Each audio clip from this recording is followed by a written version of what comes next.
कक्षा 9वीं के विद्यार्थियों को प्रश्नावली 13.2 के पांचवा प्रश्न बताने वाला हूँ। तो देखो पांचवा प्रश्न दिखाता हूँ मैं आपको। देखो ये पांचवा प्रश्न है।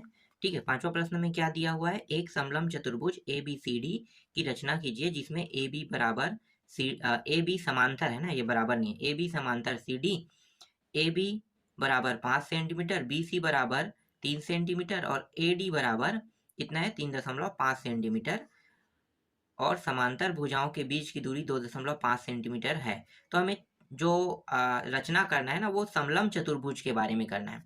तो देखो कैसे हल होगा, मैं आपको दिखाता हूँ। देखो सबसे पहले तो हम सभी चीजों को लिखते हैं ना, दिया है कह के, तो लिख लेंगे जितने चीज दिए हुए हैं। तो यहाँ पे लिखो दिया है,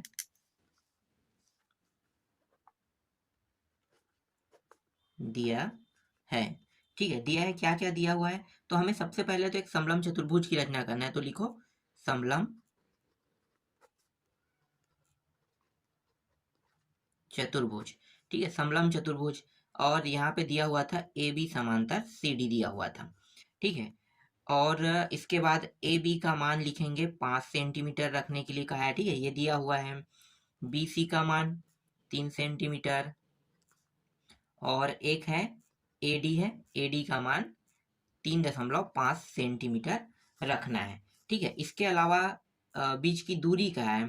ठीक है, तो उसे मैं दूरी नाम ले लेता हूँ क्योंकि उसका बिंदु पॉइंट तो नहीं दिया है, तो बीच की दूरी लिखो, बीच की दूरी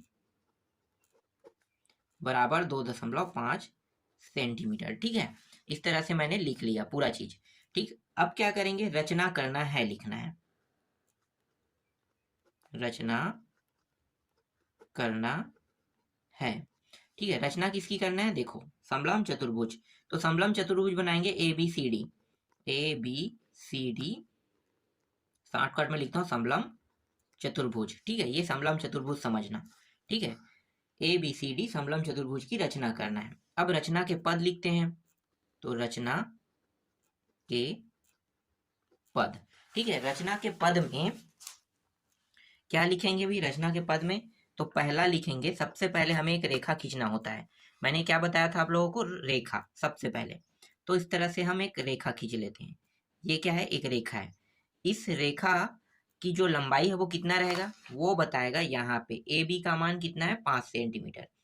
तो ये जो रेखाखंड है, ठीक है, तो इसका नाम ए और इसका नाम बी, कितना सेंटीमीटर, 5 सेंटीमीटर। तो लिखो यहाँ पे रेखा खंड ए बी बराबर 5 सेंटीमीटर खींचा, पहला हो गया।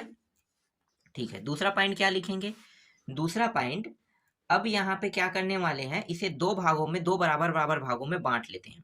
ठीक है, तो दो बराबर बराबर भाग में, जिसे हम क्या बोलते हैं, समद्विभाजक बोलते हैं ना। तो दो बराबर भागों में बढ़ गया ये 2.5 सेंटीमीटर यहाँ पे और 2.5 सेंटीमीटर यहाँ पे, दो बराबर भागों में बढ़ गया।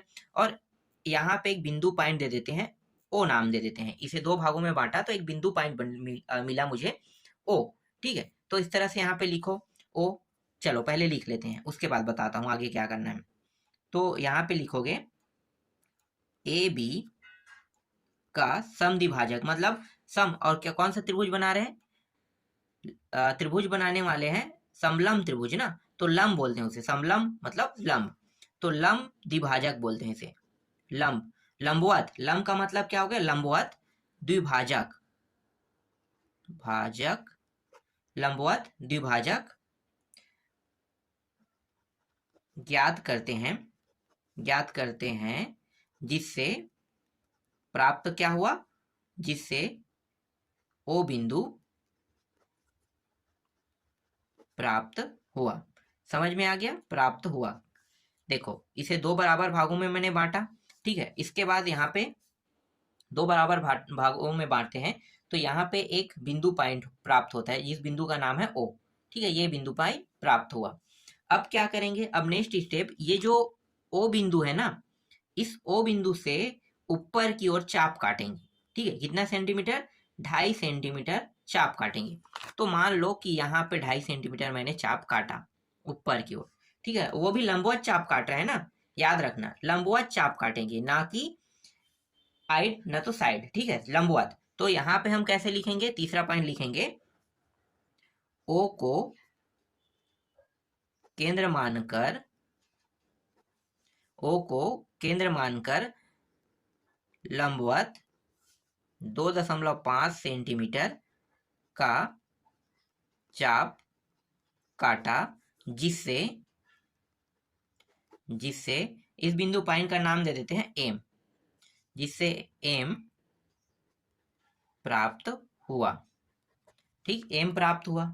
अब ये लंबवत हुआ है तो यहाँ पे कहीं पे आएगा, ठीक है, यहाँ पे इस तरह से आप मान सकते हो। तो मैं लंबवत रेखा को अब खींच लेता हूँ, ठीक है, इस तरह से डॉट डॉट में मैं इसे खींच लेता हूँ। ठीक है, अब क्या करेंगे, ये जो एम है ना, एम पर लंब खींचेंगे। ठीक है, एम पर लंब, तो एम पर लंब खींचेंगे तो लंबवत रेखा कैसे जाएगा, इस तरह से, इस तरह से। ठीक है, इसका नाम दे देते हैं एल दे देते हैं। तो यहाँ पे लिखो चौथा में एम पर लंब रेखा एल खींचा या एल प्राप्त किया, दोनों एक ही है, तो मैं यहाँ पे लिख लेता हूं प्राप्त किया। ठीक है, इस तरह से। फिर पांचवा स्टेप में क्या लिखेंगे, पांचवा स्टेप में ये जो बिंदु ए है, ठीक है, बिंदु ए से मैं क्या करूंगा, चाप काटूंगा।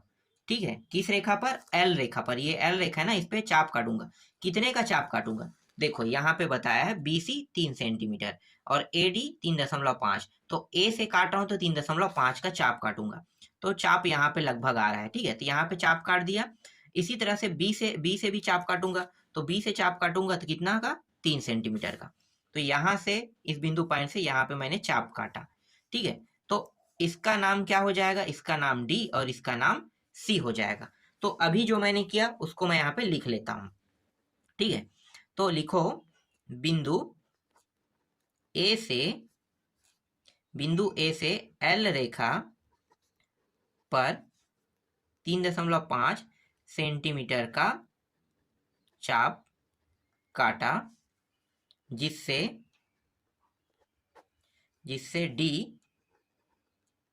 बिंदु प्राप्त हुआ, तथा इसी में आगे लिखेंगे तथा अब कौन से बिंदु में चाप काटेंगे, अब काट रहे हैं बिंदु बी पर, तो बिंदु बी से सेम लिखेंगे एल रेखा पर, लेकिन इस बार चाप काटेंगे 3 सेंटीमीटर का चाप काटा,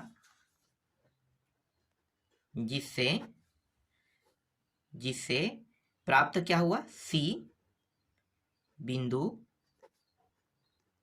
प्राप्त हुआ। ठीक है, जिससे सी बिंदु यहाँ पे प्राप्त हुआ। अब क्या करेंगे, इस तरह से AD को मिला लेंगे और इस तरह से BC को मिला लेंगे। तो लिखो यहाँ पे छठवा पॉइंट में AD व BC को मिलाया।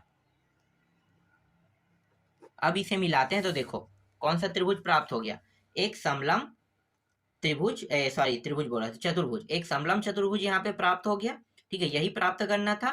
तो अंत में आप क्या लिखोगे, सातवां पॉइंट में, अतः चतुर्भुज ABCD क्या है, अभीष्ट समलंब चतुर्भुज है। ठीक है, तो इस तरह से प्राप्त हो गया। तो 13.2 पूरा कंप्लीट हो गया। ठीक है, इसके बाद नेक्स्ट में 13.3 मैं आपको बताऊंगा।